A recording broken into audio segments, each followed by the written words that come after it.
Now, Arab leaders have called for an immediate end to Israeli military operations in Gaza, rejecting Israel's justification of its actions as self-defense. The Islamic-Arab summit, hosted by Saudi Arabia, has urged the International Criminal Court to investigate war crimes it accuses Israel of committing in the Palestinian territories. The leaders have called for an end to the siege of Gaza and a halt to arms exports to Israel.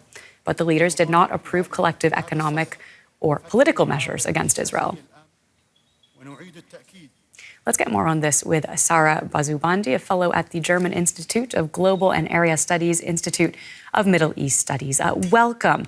The closing statement from this Riyadh summit has condemned Israel and called for a ceasefire.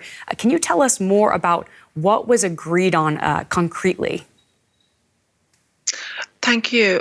Yes, several proposals were discussed, especially some radical ones that were proposed by the Iranian president, including putting an oil embargo on Israel or freezing diplomatic relations with Israel or opposing presence of American forces in the region that are in support of Israel. And all of these proposals were rejected. And the vote was anonymous, so we don't know who voted against them and who voted in support of these proposals. But some of the sort of older positions of both the Islamic Organization and the Arab League, because as you mentioned, this was a joint meeting, most of the points that were previously endorsed by both organizations were agreed upon.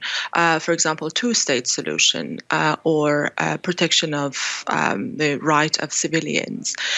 So there is still quite, whilst, in my opinion, whilst this meeting was quite a big gesture and an important symbolic event, but in the content of it, there wasn't really something new that we did not hear prior to the meeting.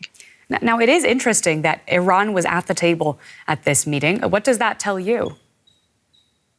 Well, Iran is a member of the Islamic Cooperation Organization, and for that reason, Iran was invited. But if you look at the footages of the event, the way that the Saudi Crown Prince welcomed on the red carpet in the big grand hall in Riyadh, President Raisi, it was quite a new gesture. You know, Iran and Saudi Arabia, until very recently, were considered staunch rivals in that part of the world. And now this was, I think, a very strong gesture, again, very strong symbol.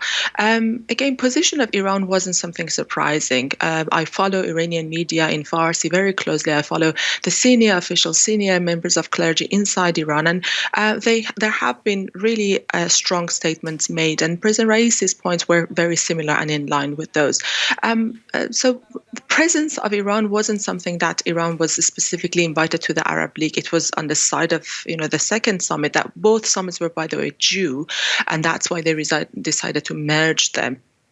And so his presence wasn't particularly unique, but the way that he was received and the points that he made were quite worth paying attention to.